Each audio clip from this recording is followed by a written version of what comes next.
Assalamualaikum warahmatullahi wabarakatuh.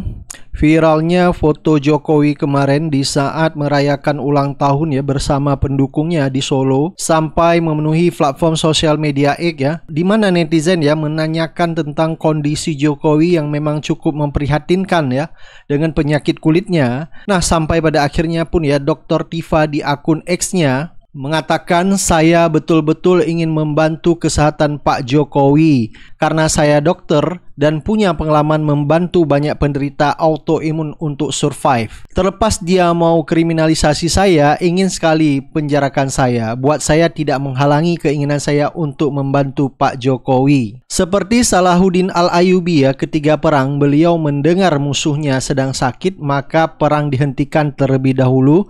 Bahkan beliau mengirim pesan untuk mengirimkan tabib dan obat untuk musuh tersebut. Nah, Dr. Tifa ya merasa ingin sekali membantu Jokowi ya, karena menganggap bahwa penyakit Jokowi cukup serius ya, penyakit kulitnya. Walaupun Dr. Tifa merasa dirinya dikriminalisasi oleh Jokowi ya, tetap ingin membantu Jokowi karena ini dianggap adalah penyakit kulit yang serius, yaitu penyakit autoimun. Nah, sampai Dr. Tifa ya juga menjawab pertanyaan netizen ya tentang Dr. Tifa yang di perut Pak Jokowi itu alkes apa. Nah, ini kemarin ya sempat beredar foto Jokowi ya, kelihatan agak janggal ya di perutnya ya. Coba kita lihat ya foto Jokowi seperti apa. Nah, kalau kita lihat ya, di saat Jokowi lagi berjalan, kelihatan ya di perutnya itu ada agak menonjol, sehingga ini menjadi pertanyaan netizen, apakah yang ada di perut Pak Jokowi ya. Jadi kira-kira alat apa? Nah, ini menjadi pertanyaan netizen ya.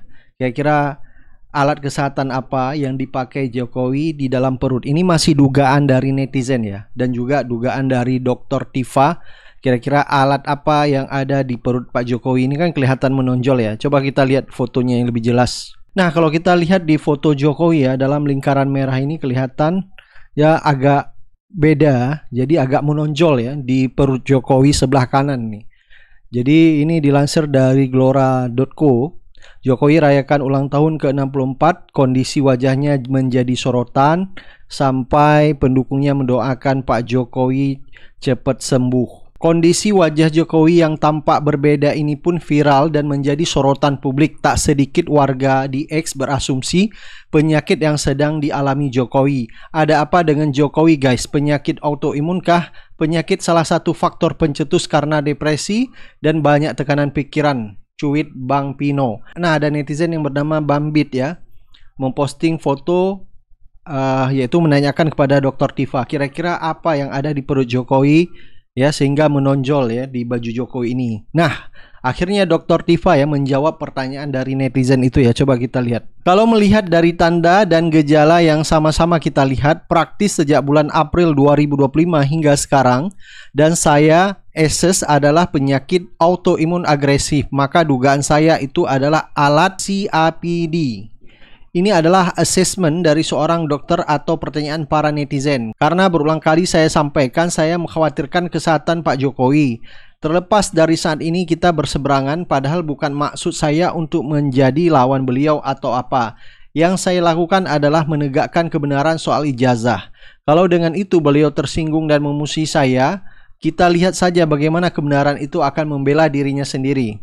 Kembali ke soal penyakit. Penyakit autoimun agresif yang berjalan penyakitnya kurang dari 6 bulan menuju terminal stage dengan gejala perubahan kulit yang agresif, gatal luar biasa, sarkopenia atau otot mengecil dengan cepat, menimbulkan kelemahan dan kehilangan berat badan, kerusakan organ-organ agresif terutama ginjal dan sistem imun, antara lain lupus nephritis grade 4 rapid progresif yang bisa merusak ginjal dalam hitungan minggu hingga bulan. Sebagai dokter dan sesama manusia, saya khawatir terhadap kesehatan beliau. Ketika autoimun sangat agresif dan menyerang organ-organ dengan cepat terutama ginjal, maka CAPD sama sekali tidak mendukung. Justru yang hoax adalah orang yang mengatakan ini hanya alergi kulit biasa yang menyerang akibat kunjungan ke Vatikan. Sekali lagi ini sakit berat sekali. Lebih baik segera rawat intensif di rumah sakit terbaik di dunia, mungkin di Cina karena Pak Jokowi masih ada hubungan darah dengan Cina, jadi bisa relate kalau butuh donor darah atau donor ginjal. Apakah negara masih memfasilitasi mantan presiden untuk mendapatkan perawatan terbaik? Kemungkinan ya masih ya, karena mantan presiden pasti ada tunjangan ya dari pemerintah, ya termasuk mungkin fasilitas kesehatan. Nah, Dr. Tifa menyarankan Jokowi segera berobat ke rumah sakit ya. Ya seperti yang disarankan dulu ke rumah sakit Guangzhou, Cina. Karena ini menurut Dr. Tifa penyakit Jokowi ini bukan penyakit biasa dan ini penyakit berat. Nah, Dr. Tifa sudah menjelaskan ya bahwa alat tadi yang ditanyakan oleh netizen adalah CAPD ya. CAPD ini semacam alat yang diposting oleh netizen seperti ini ya. Jadi alat yang diduga oleh netizen yang ditanyakan kepada Dr. Tifa ya. Jadi alat ini adalah alat ya. Ini adalah merupakan salah satu metode cuci darah yang dilakukan melalui rongga perut. Dalam metode ini cairan dimasukkan ke dalam perut kemudian dibuang. Jadi CAPD ini sering disebut juga sebagai cuci darah lewat perutnya. Kita belum tahu apakah benar ya Pak Jokowi menggunakan alat tersebut. Ini kan masih hanya dugaan dari netizen di sosial media karena melihat gambar atau foto Jokowi agak beda ya di perutnya, seperti ada tonjolan ya. Jadi semacam alat kesehatan menurut dugaan netizen. Jadi kita belum bisa memastikan bahwa seperti yang disampaikan oleh Dr. Tifa bahwa benar Jokowi memakai alat yang bernama CAPD ya. Jadi alat cuci darah melalui rongga perut. Jadi kalau seandainya benar Jokowi memakai alat tersebut, berarti penyakit Jokowi memang serius sekali ya, bahwa ada gangguan ginjal juga. Karena menurut Dr. Tifa ya, penyakit autoimun ini juga akan mempengaruhi ke ginjal. Nah, sampai pengamat politik Adi Masardi ya akhirnya juga ya ikut buka suara di akun X-nya dengan mengatakan sakit Jokowi itu bohongan, melihat jejak kebohongannya yang nyata dan panjang. Saya tidak yakin orang ini sakit, pasti ada rencana dahsyat yang akan dilakukan dengan berpura-pura sakit. Kalau selama ini bohong, kenapa dalam soal sakit ini kita percaya? Jadi karena Jokowi ya sudah dikenal seorang pembohong, akhirnya ya pengamat politik yang bernama Adi Masardi tidak percaya kalau Jokowi itu sakit. Karena udah kebiasaan berbohong, jadi sakit pun Jokowi pun tidak dipercaya oleh masyarakat ya. Salah satunya adalah tokoh politik yang bernama Adi Masardi. Nah, sampai Said Didu juga ya ikut mentweet di akun X-nya, apakah Allah akan menjadikan Indonesia ini menjadi saksi hukuman Allah di dunia kepada orang yang memimpin dengan kebohongan. Jadi cukup banyak ya respon dari masyarakat, dari tokoh-tokoh masyarakat ya di sosial media X terhadap kondisi kesehatan Jokowi, yaitu mengalami penyakit kulit serius. Bahkan ya sampai Jokowi ya dilansir dari gloranews.com, Jokowi batal maju jadi ketum PSI karena kondisi kesehatan dikabarkan makin memburuk. Kemarin kita ya mendengar bahwa Jokowi akan mencalonkan diri menjadi ketua PSI, tetapi gara-gara kondisi kesehatan yang memburuk ya semakin parah, akhirnya mengurungkan niat Jokowi mencalonkan dirinya menjadi ketum PSI. Tetapi ini kita tidak tahu ya. Jokowi biasa ya sering membuat kejutan di tengah jalan, bisa-bisa saja dia mencalonkan diri, kita tidak tahu ya. Atau mungkin strategi Jokowi, karena Jokowi ini adalah penuh dengan intrik dan kejutan, kadang-kadang membuat di luar perkiraan ya. Kita nggak tahu ya, Jokowi ya kadang-kadang sering membuat masyarakat bingung ya. Dia bilang nggak jadi mencalonkan, tahu-taunya mencalonkan. Jadi kemarin aja waktu Prabowo dilantik dia tidak akan hadir katanya, tahu-taunya hadir. Jadi kita tidak bisa menduga ya seperti apa nanti ke depan ya. Apakah memang seperti yang disampaikan oleh pengamat politik Adi Masardi bahwa Jokowi itu adalah sakitnya bohongan ya. Kemungkinan bakal ada rencana yang lebih dahsyat yang Jokowi lakukan, kita tidak tahu ya. Bisa saja ya seperti dugaan dari pengamat politik ya. Coba kita nanti akan melihat bagaimana ya sepak terjang Jokowi di dalam pemerintah Prabowo, atau memang berhenti cawe-cawe, atau memang akan berhenti. Bagaimana Gibran alias Fafa ini bisa maju di Pilpres 2029 dan dia akan konsen dengan penyakitnya, atau memang sebaliknya yang seperti diprediksi oleh masyarakat ya bahwa Jokowi ini akan membuat kejutan-kejutan yang lebih dahsyat. Baik ya, coba kita dengar beberapa komentar dari netizen ya. Kemarin itu dia ulang tahun ya. Biasa banyak ternak yang datang makan gratis kan. Nah, dia keluarlah ya, jalan perlahan gitu dan berdiri di belakang. Kelihatannya sudah ada saling pengertian antara kedua belah pihak bahwa ini penyakitnya serius. Kalau menular ke ternaknya kan nggak enak juga, kasihan juga. Jadi begitu. Ya marilah kita doakan ya, karena ini udah langit ini yang berbicara ya. Jadi ini kita udah nggak enak juga mau nyerang-nyerang ini. Ya. Nah ini udah langit ikut campur ya. Kita tunggu aja lah. Semoga segera gitu ya. Netizen ada komentar. Cuma ada hal yang menarik kemarin. Katanya pulang dari Vatikan. Ya ini si Babe nih, babenya Wapres kan. Tiba-tiba kena alergi berat. Ya dari foto yang kita lihat yang ditampilkan media massa gitu ya. Sebagian malah footage itu datang dari Solo misalnya gitu. Itu ada apa namanya? Ya biasanya alergi kan sebentar ya. Biasa kan kita ada alergi, kena biduran gitu ya, gatal, kita makan cetirizin hilang. Nih sampai moon face gitu Saya aja. bukan alergi ya, ada semacam itu psikosomatik. Psikosomatis. Jadi kalau alergi itu kan dia kimia tuh. Ini psikosomatik artinya gangguan kejiwaan itu tidak bisa bisa disebut gangguan udah. gangguan kejiwaan tidak mampu untuk diatasi oleh tubuh. Oke, sehingga direspon dengan cara seperti itu. Nah, kita mulai lihat bagaimana misalnya ketagihan Pak Jokowi terhadap kamera itu akhirnya mencandu terus-menerus tuh. Pada saat dia mencandu, yang terjadi justru adalah efek negatifnya kan. Dia mesti layani, mesti seolah-olah ya silahkan. Pada saat yang sama anaknya dipersekusikan oleh netizen kan. Jadi itu yang terjadi. Jadi saya bisa bayangkan misalnya, ini hipotesis saja. Mungkin seminggu sekali keluarga itu makan malam bersama. Sambil saling menduga apa yang akan terjadi. Nah, presiden sebagai kepala keluarga harus menerangkan, tetapi dia tidak mungkin menerangkan sesuatu yang tidak ada di media massa. Jadi sebetulnya ketegangan psikologi itu yang menyebabkan kan sistem tubuh kita itu kalau tubuhnya tidak kuat, sistem apa namanya itu? Imunnya, kekebalan tubuhnya. Bukan imunnya itu hormon fisiologisnya. Stresor. Oke. Dia mesti diatasi secara kimia, misalnya minum Xanax atau minum Prozac itu obat penenang. Nah, kelihatannya sudah pernah dipakai dan itu udah kebal. Udah kebal. Karena kita mesti duga bahwa Pak Jokowi itu ada ketegangan psikologi luar biasa tuh.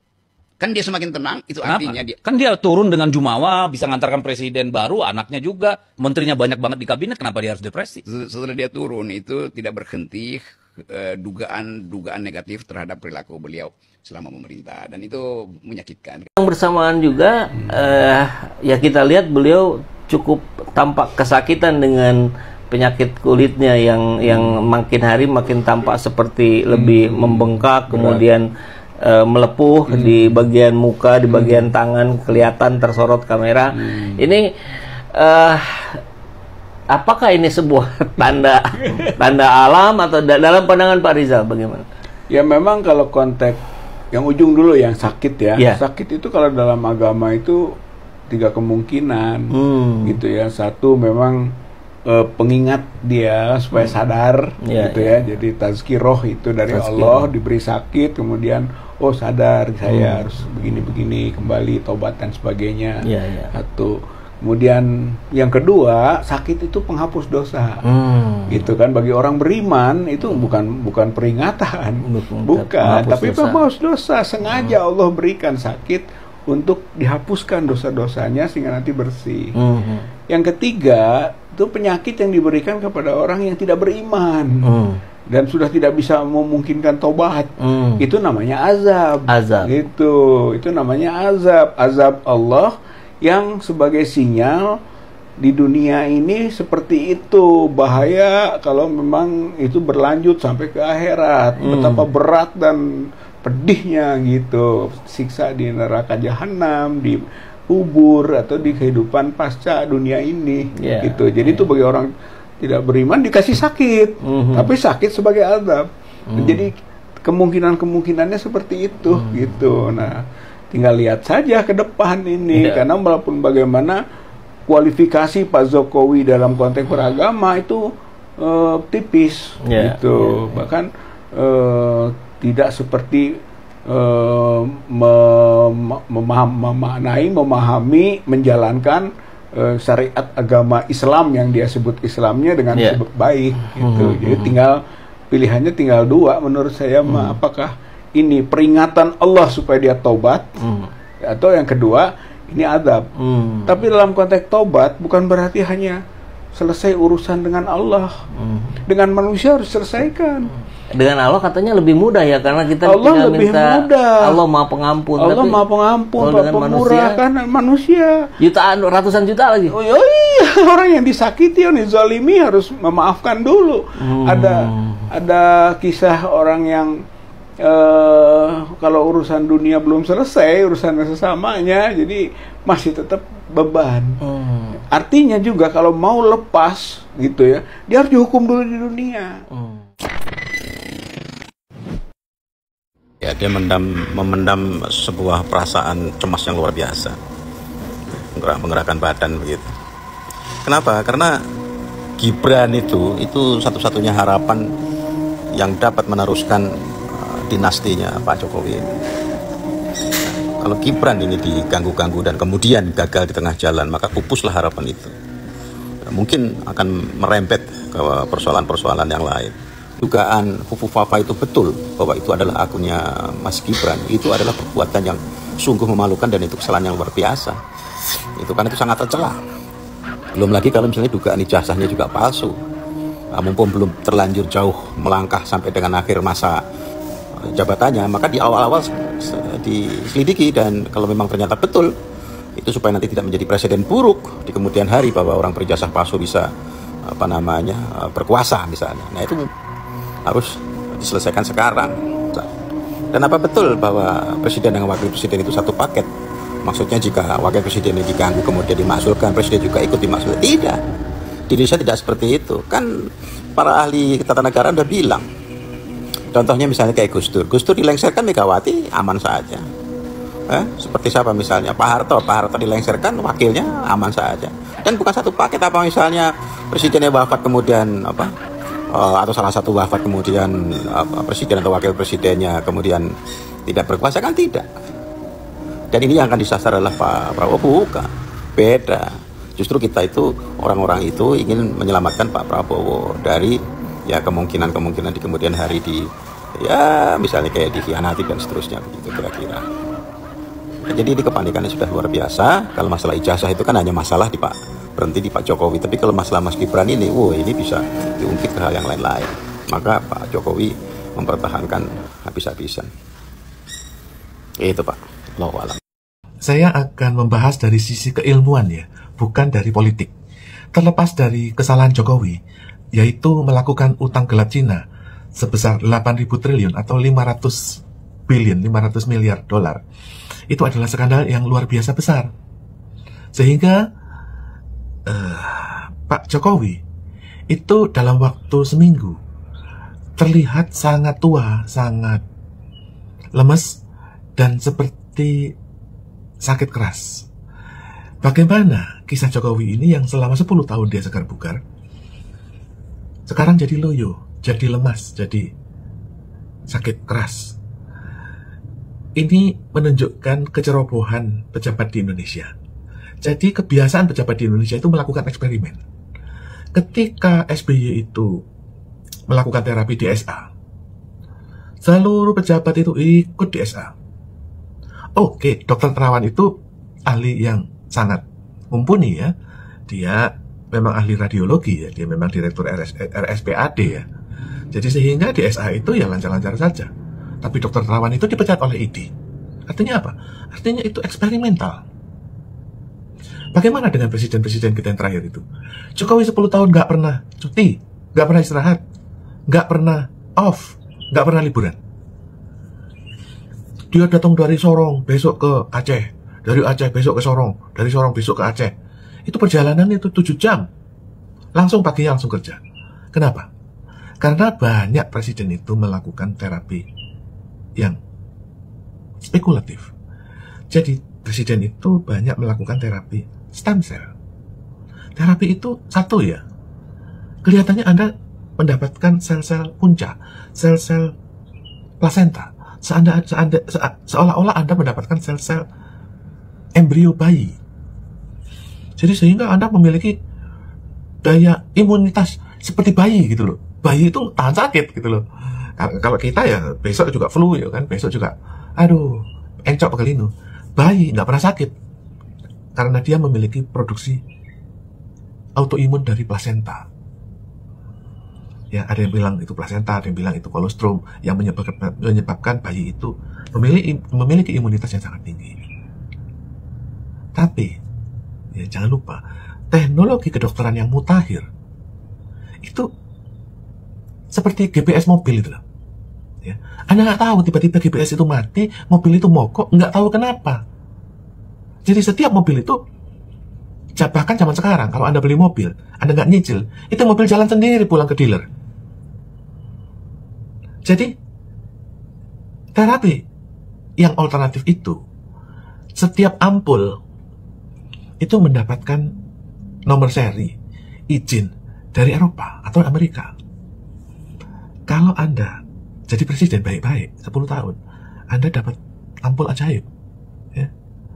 Begitu Anda masuk OCCRP, satu aja ampul Anda diganti. Ini jadi ampul ajaib ini. Ampul siluman. Ampul. Sehingga imunitas Anda terserang. Kenapa? Anda udah biasa dapat suntikan autoimun. Sehingga badan Anda tidak bisa memproduksi imunitas lagi. Jadi ketika Anda kena serangan, maaf ya, macam-macam lah ya, flu, SARS, COVID, atau alergi, atau pilek, Anda nggak bisa sembuh. Itu gara-gara tadi yang ampul biasanya itu autoimunitas atau imunoterapi. Salah satu dari ampul terakhir itu adalah ampul siluman. Dengan gampang pasien-pasien pejabat Indonesia itu ngeler. Kalau Anda ingin lihat kondisinya itu mirip dengan Hotman Paris. Ya, 2 kali dia operasi livernya bernanah. Contoh lain adalah Sandiaga Uno. Dia itu mendapatkan terapi rambut, transplantasi rambut. Rambutnya itu palsu, artinya ditanam. Kenapa? Dia sakit yang sama dengan Jokowi. Jadi pejabat di Indonesia itu ikut-ikutan. Itulah risikonya menjadi presiden. Dan contoh lainnya adalah ekonomi Cina. Orang bilang Cina itu seperti dewa duit ya. Lihat Cina maju luar biasa itu seperti lihat dewa duit gitu loh. Ini duit dari mana? Tahu nggak kenapa dalam waktu 2 bulan itu China mati lampu, bank-bank nggak punya duit, dan semua PHK, dan banyak kota-kota itu kosong, banyak orang bunuh diri. Dia mengatakan bahwa saya sudah nyicil rumah ini, apartemen ini, tapi ini nggak jadi-jadi. Dan saya udah berkomitmen, hidup saya udah tertata baik. Saya udah nyicil apartemen ini udah 10 tahun. Tapi apartemen ini nggak jadi. Jadi dia lompat dari lantai 27. Mati. Banyak orang bunuh diri di Cina. Karena dia merasa, saya menabung 20 tahun. Ya, tabungan saya amblas. Dan hangus. Jadi hidup ini artinya apa? Bagaimana mungkin negara dengan 1,8 miliar ini tiba-tiba mati lampu? Begini loh, Pak. Ya. Anda lihat ini dunia. Ya. Dunia ini berputar ya. Jadi ketika dunia berputar ini, ya, Anda lihat betapa rapuh dunia ini. Dia itu mengapung dari awang-awang, Pak. Dia mengapung, lihat ini, mengapung. Oleh karena itu, ekonomi China itu melaju selama 30 tahun tanpa disadari bahwa customer-nya China itu cuma satu negara, Amerika. Dia itu berdagang dengan Amerika, memproduksi segala macam kebutuhan Amerika. Sampai dia itu defisit Amerika itu 500 billion, setengah triliun, setiap tahun, berjalan 10-20 tahun. Dia terlena, Pak. Oleh karena itu dia produksi terus. Ekonomi Cina itu bukan ekonomi kapitalis, dia ekonomi Confucian. Jadi kamu pabrik itu berproduksi untuk negara. Jadi orang bikin sendal untuk negara, bikin mobil untuk negara. Ketika dia bikin berlebih-lebihan, sekarang seluruh dunia itu oversupply. Anda jangan mau bikin pabrik sekarang itu. Pabrik di Cina itu mati lampu. Nggak bisa produksi karena oversupply. Karena ulah satu negara Cina yang menggunakan kapitalisme sebagai agama Confucian. Bahwa kamu berproduksi untuk negara. Kamu menyembah negara. Negara adalah Tuhan. Oleh karena itu, sekali di stop ekspor ke Amerika, mati lampu. Presiden Xi Jinping itu sudah 10 hari tahanan rumah. Chaos. Itulah yang terjadi perkembangan terakhir. Nabi Yusuf terkenal akan ketampanannya. Nabi Nuh itu populer atau terkenal akan bahtera atau perahunya. Nah, kalau Nabi yang satu ini gua masih bingung ini populer karena apa ini ya. Masa karena hutangnya kan nggak mungkin kan? Coba bantu kawan-kawan nih, bantu jawab nih. Yang survei tolol, yang suka tolol, yang percaya sama survei ini juga tolol. Indonesia bener-bener penuh ketololan ini, dipenuhi orang-orang tolol. Pantes saja Indonesia itu jadi bobrok karena percaya sama survei-survei tolol.